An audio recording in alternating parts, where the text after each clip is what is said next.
Hey Guruji, to all of you, uh, it's been incredible experience sharing my satsang uh,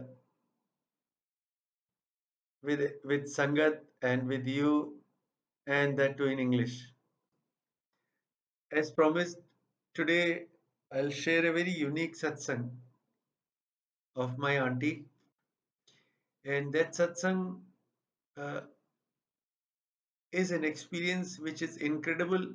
It is etched in our memories, even though we don't understand it, but I can just about relate to it, and let's see how it goes. But before that, I remembered one anecdote from our times when Maharaj was in his physical form, and I need to narrate it for you. We were coming from Empire State after Maharaj, after taking Agya from Guruji, and heading home when we were asked by Masterji, a childhood friend of Guruji, who had also studied in the same school where Maharaj had studied, if I can bring him to my society. Uh, Masterji was coming to Jalvayu Towers to meet another Sangat, but since that Sangat could not bring him, I readily agreed, and Masterji came with me to my house. Since it happened after we both had taken Agya, nobody other than me and Masterji knew that we were coming together to my home. This uncle from Sangat who was to meet Masterji was away, had not arrived, so I requested him to come to my house and wait for a while. It was amazing. We sat together and Masterji shared some of the beautiful memories of his childhood days with Maharaj and all the experience. So I want to share a couple of things that Masterji told me about those times and then move on to the experience. But first thing first, as we chatted, after a while, Masterji gets a call from Guruji, and then he says, "Have you come to Commander's place?" And he says, "Ji Guruji." And then in a joking way, he says, "You are with a Fauji. Why don't you have a glass of whiskey?" So we had a good laugh, but it was not that Guruji was telling us to drink.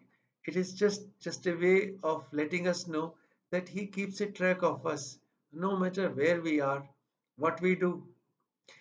You remember that Shabad which says Satguru Pyara Mere Nale?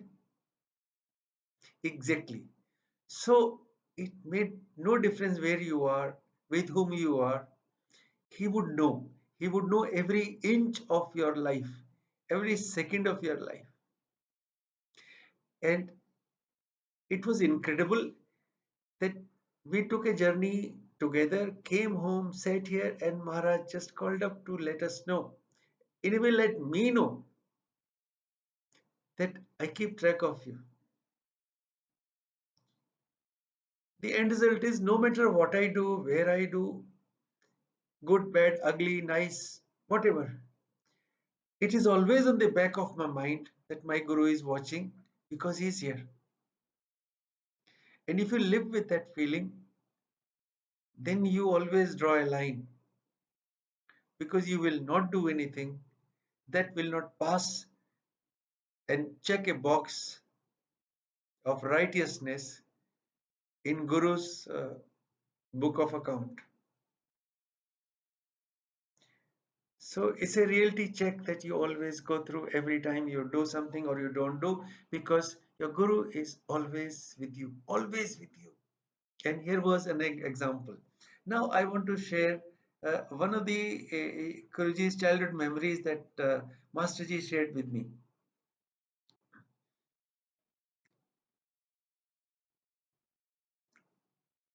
There was an exam going on, And Masterji in his class, so Guruji was writing his exam, but as a boy who was also seated there,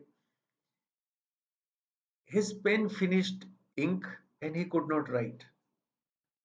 So Guruji looked at him, asked for his pen, blew from his mouth, and the boy started writing again. The instructor saw it and thought maybe these two kids are trying to exchange information. So he stopped, asked, "What were you talking?" And Guruji simply said what had happened. The teacher will not believe this. So he takes Guruji to the principal and headmaster and narrates the story. The headmaster, not believing this, gives Guruji another pen to say, "Fill the ink." And Guruji did just that. Now you can imagine the plight of poor principal, what he would have uh, gone through at that moment. But this is how a Maharaj was from the childhood. This is the experience of Masterji. But for me, the takeaway is very simple. Our Guruji did not acquire these capabilities, these siddhis, through some kind of a meditation or yoga or tap. He was born with it because he is divine and he is Shiva.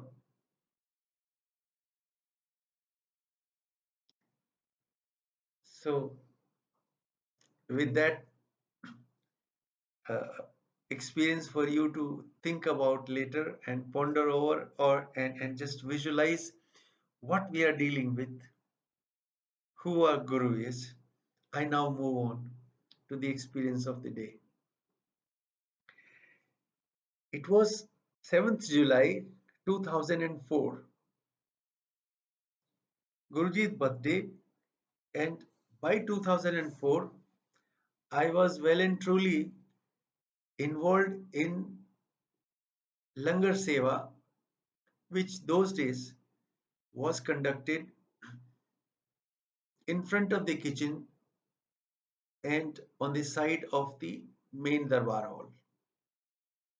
It's a small area, but those days Sangat was also not so much. Me and Auntie had gone there together, but Auntie was in the hall and I was doing my seva. Because the place in the Langar area was less, so the Sevadar were releasing 50 Sangat at a time from the main hall, and the Sangat would go past Maharaj's asan, bow to him. Some of them will get a chance to touch his feet, and occasional one will also be able to speak to him. Depends. But this was going on, and my auntie was passing in front of Guruji Maharaj. At that time, they stopped because something perhaps in the kitchen finished, and they were under the preparatory mode, and at that time Sangat was stopped. So auntie was left standing in front of Guruji, right next to his asan. At the same time, two buses had come from Punjab, and those Sangat also entered the main hall. So when they stopped, there was no going back. So Sevadar said, "Sit down wherever you are." Now everybody sat down wherever they were, but auntie could not do that because she was right next to Maharaj Asan. Now you don't sit there. But then Guruji looked at her and said, "Auntie, ਇੱਥੇ ਹੀ ਬੈਠ ਜਾ. Sit down here." Now she was close, as in close. So Guruji removed his jutis and folded his charan on the asan and created little more space so that auntie could sit right next to the asan. And she sat down without thinking anything about it. And as she was pushed a little bit in front by the Sangat from behind, because the rush of the two buses load was very much in the hall, the Guruji's jutis started to touch her right knee. Now you can imagine how close it must have been. And that was okay. Great blessing. But when she was invited as part of Sangat to come to the Langar area again, auntie tried to get up and felt excruciating pain in the knee, right knee, exactly where the jutis were touching. Now she explains to me that that pain perhaps was the worst pain she ever felt in her life, including the pain of bearing kids. It was much more than that. She's never felt that kind of pain ever again, but that was that, and it came out of nowhere. Now, for a moment, when you think of this, you imagine how could you be in front of Maharaj, so close, being blessed, and then suffer?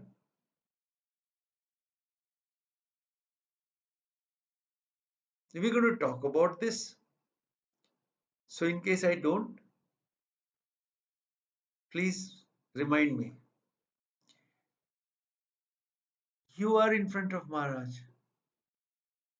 You have just had the opportunity to bow to him, hold on to his charan, and his jyotis are touching you, and you are being blessed. There is no bigger blessing.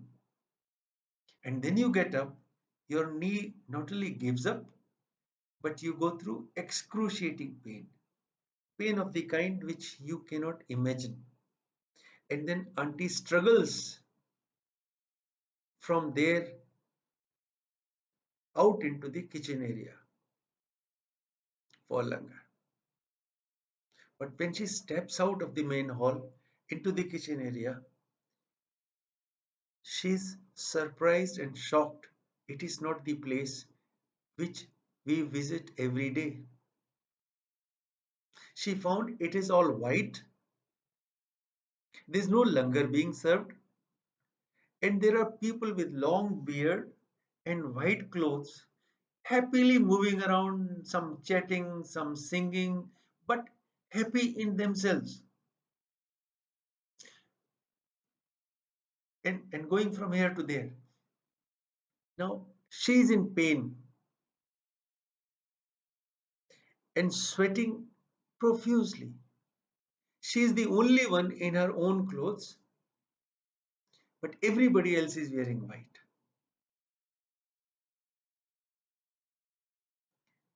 And she tries to ask one uncle, and she recognizes them. They're all Sangat, but they are not where they are supposed to be. And there's no langar being served. And she says, please, can you tell Commander Uncle that I'm not well and he should come and meet me? But they ignore her as if they'd never listened a word. She stops another uncle. In fact, she tells me she saw Jethra uncle and she requested him if he can pass on the message to Commander. But Jethra uncle also will not listen. And when the third uncle came past, she tried to hold on to his hand, stop him physically so that she can convey the message. And her hand passed through this uncle as if uncle was kind of a smoke. She couldn't touch him, hold on to him, or grab him. They were visible like a body, but there was no material there. And here is auntie crying and sweating and in extreme pain, then drags herself, stumbles across to the wall right next to the kitchen exit door, stands there with her head resting on the wall and crying. Now she felt at that moment that in all probability she is dead, because if these people are not real, they are not who they are, then she is not where she was supposed to be, and she is here in Guruji's world. And now she is crying for one more reason, that she couldn't say farewell to the kids. Now that she is not going to go back, she is thinking bad about it, that she never got a chance to say things. And of course, angry with me like mad, because I would always, oh, that happens all the time. This is the birthright of aunties to just get mad at uncles. And I never hold it against her. In fact, I like the idea that there's somebody she really can get mad at. So, mad at me. That every day, every time I would come every hour looking for her, inquiring about her health, well being, where she is, what she has done, what she has not done. And that day, I did not go there. What she did not know was that I was looking around for her in the same area, because my seva was in the kitchen area, but I couldn't see her there. I also asked people, where is my auntie? I can hardly, stay away from her beyond a certain point, and I look around for her. And that day also I did, but I couldn't see because she wasn't there.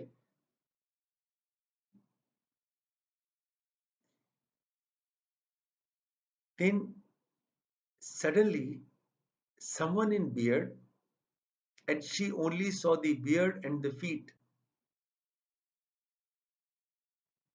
appeared in front of her and says, here is langar for you. And she tried to say, I don't want to eat anything because I'm feeling like I'm in pain and I don't feel like eating anything. And that was not really langar, it was something black, black like charcoal. But she couldn't, before she could say no, she found that plate in her hand, and that gentleman was gone. But she remembered those charan, those feet, and she told me they were Guruji's feet.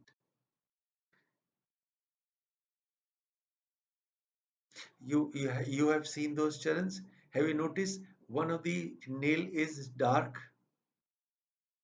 Exactly. And she could not now throw away the langar or whatever it was. She had to eat, and she ate. And then she had this feeling, where am I going to leave this plate? She cannot walk, she cannot call anybody, and nobody is listening to her. She had this plate in her hand, and suddenly the plate was gone. So the problem solved. Now she felt like vomiting.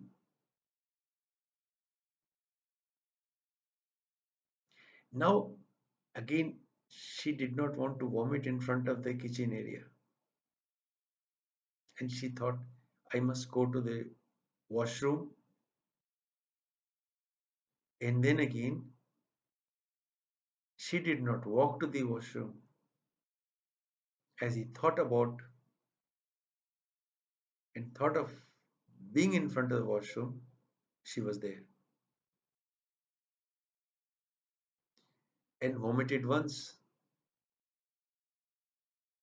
Black substance.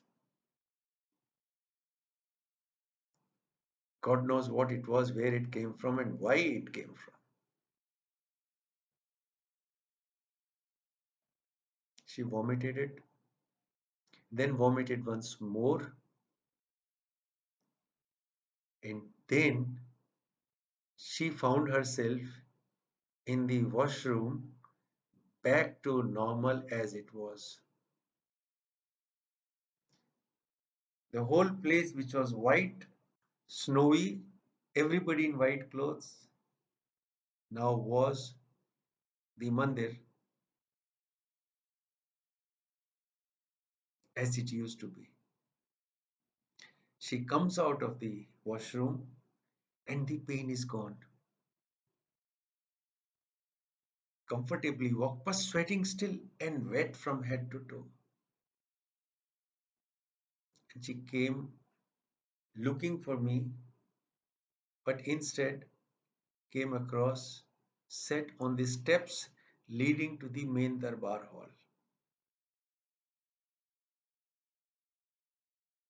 It was close to 2 that I finally found her. I looked her everywhere and I could not see her. And then I got hold of her and she gave me those looks and she said, I want to go home. I tried to tell her, explain to her, but she wouldn't listen.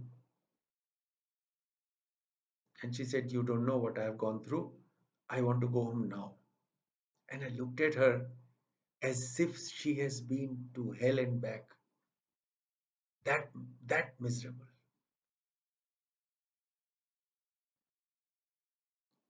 So I told her, look,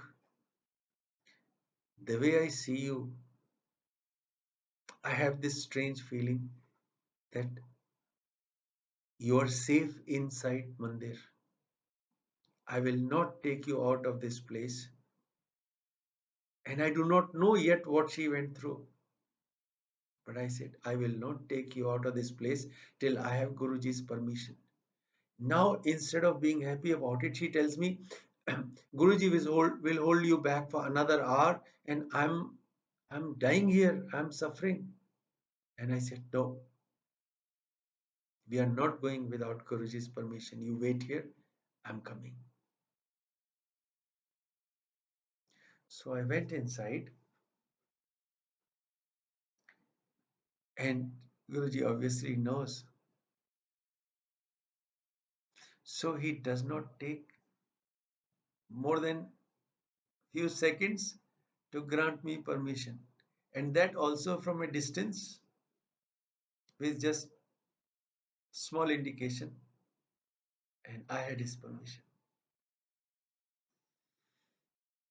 I came out and I remember requesting uncle to open the rear exit gate, brought my car inside. Those days that was possible. And got auntie in the car and drove back home. She slept and next day morning she wakes me up with a cup of tea. And my first reaction is, why are you doing this? Why don't you rest? Don't you remember? And she says, there's nothing wrong with me. I'm absolutely fine and pain free.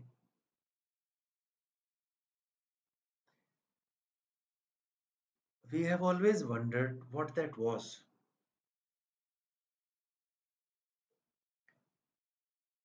till we both together heard a Vyakhya along with a Shabad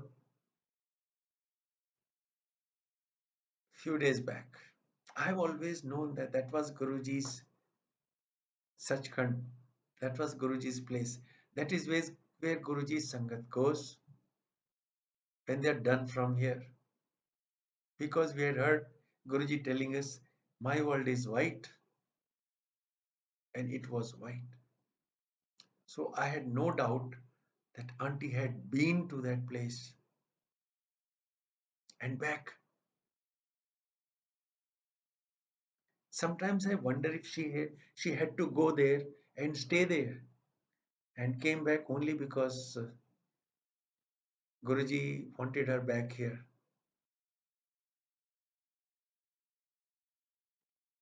There was this Vyakhya about a king who asked Guru Arjun Dev Ji Maharaj that if we have to go through and our karma, then what is the whole idea of satsang? Because if whatever you do has to be accounted for, and there is no running away and escape from your burden of karma, then what is the point of going through what we are going through? So instead of answering his question, Guruji took him to a village next day. They both went for a ride, and I'm going to quickly share what I listened. There, the king realized that the villagers had mistaken him for a local person who had only died a day before,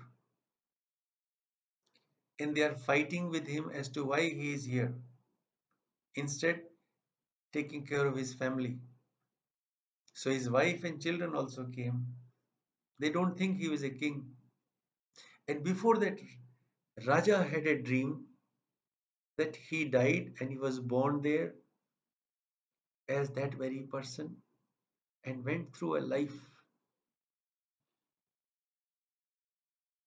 of that birth in one dream.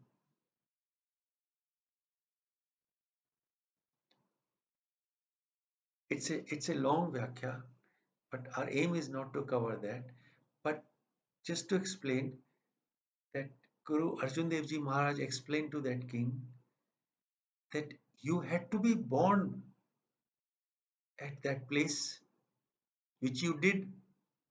You had to go through that life of 35 years, get married, have children, do your routine, and then die.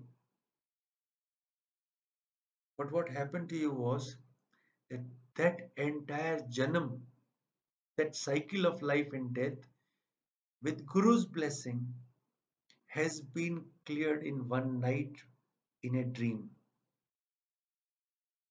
So, whereas you experienced it as if it was real, you went through it, but in reality, it was just a dream. So, they say in Hindi, we say, सूली को सुई में convert करना. That means if you had to, if like if a knife has to penetrate your body, that the knife gets converted into a needle. So there is a piercing, there is a pain, but it becomes bearable. While you still go through it, a guru can make that experience bearable because guru is with you. Now, what auntie had to go through, she actually did go through. But Guruji converted that experience in just couple of hours of pain and suffering, and she was back to normal.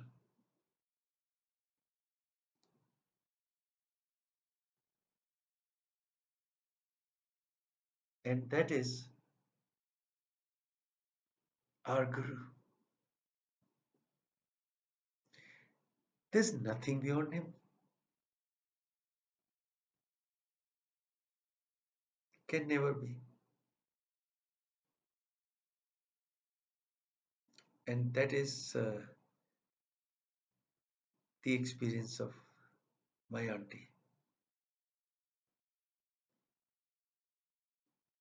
And that reminds me of another small anecdote of those days. At night, because Sangat had come in large numbers,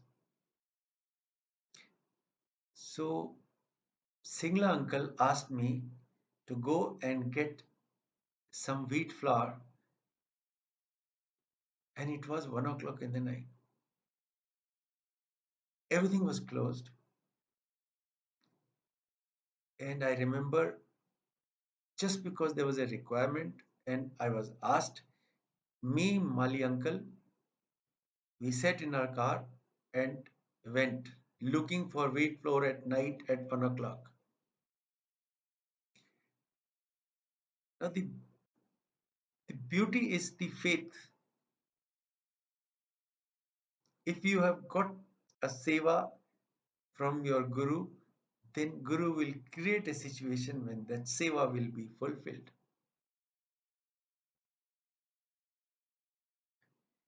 And we went driving, and the first house we stopped, a small house, and very elderly lady was sleeping on a cot outside her house.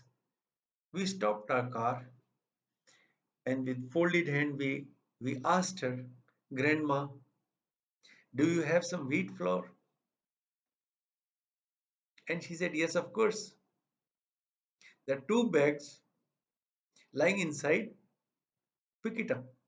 She doesn't even know who we are, and we did not even have money to pay her. And we quickly put those in our car, and we said, We will settle payment tomorrow, Grandma. And she said, It is okay. In 10 minutes, we were back. Do you realize? So we are sharing these satsangs, and they may look like a trivia, but behind every one of this, there is Guru's overpowering presence, always reminding us that not only He is with us, we don't need anything, anyone else in our lives. He's all that you need. All you have to do is have faith in that. We did not question even for a second that we will not find wheat flour at that time. We could as well have said at 1 o'clock, where will we find? But no, we will find because Guru is sending us somewhere. In 10-15 minutes, we were back. Similarly, there was this Diwali night, and we were at Empire State. And Maharaj, at some point at night, decided that Sangat will be distributed sweets. So he asked Sevadars, get hold of sweet. Fine. Now, where do you get sweet at 1 o'clock at night? Which shop? So Sevadars went, and I did not go. The other Sevadar who went there and found one shop open. And they simply emptied the shop for every single sweet and brought it all back. And I remember Guruji, just to make sure that everything is kind of same, he mixed it all together. And I think not only just mix the sweets, we actually mix them with his hands also. So everybody got everything, and that too in huge quantity, which was the hallmark. Maharaj always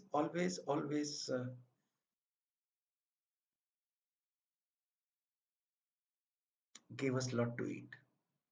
Coming back to that day at Mandir, I remember very clearly while my auntie was sitting on the steps of entrance of the Darbar Hall, Guruji called for Mali auntie.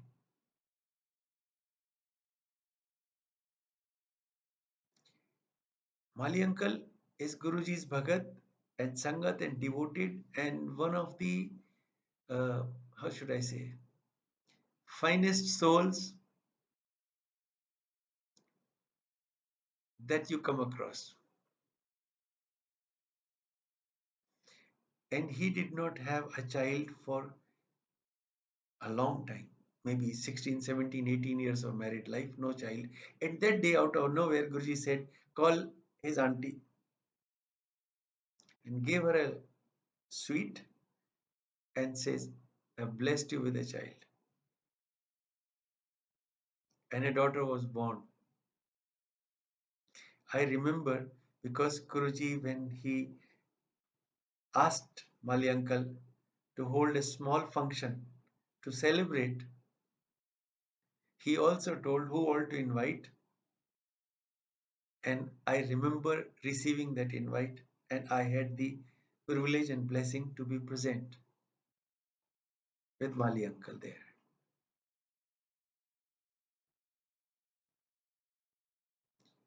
There is a saying in our scriptures which says Hari Anant, Hari Katha Ananta, which translated into English means God is infinite and his blessings and his stories are infinite as well. There is no end to either.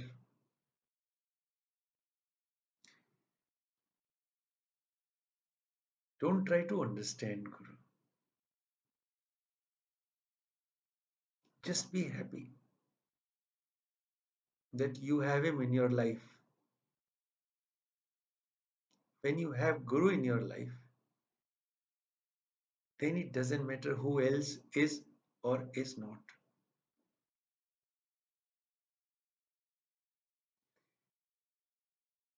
So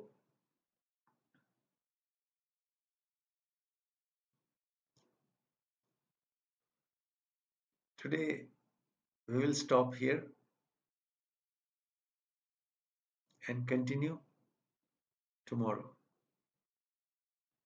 This was my auntie's experience, and this also, in a way, gives you an assurance that you may not know what happens to others, but as far as Guru Sangat is concerned, you are here with Guru and you will be there with Guru. Who else can give you that assurance? And Guruji used to say, and he still holds good, my Sangat is with me here and with me there. We are going nowhere.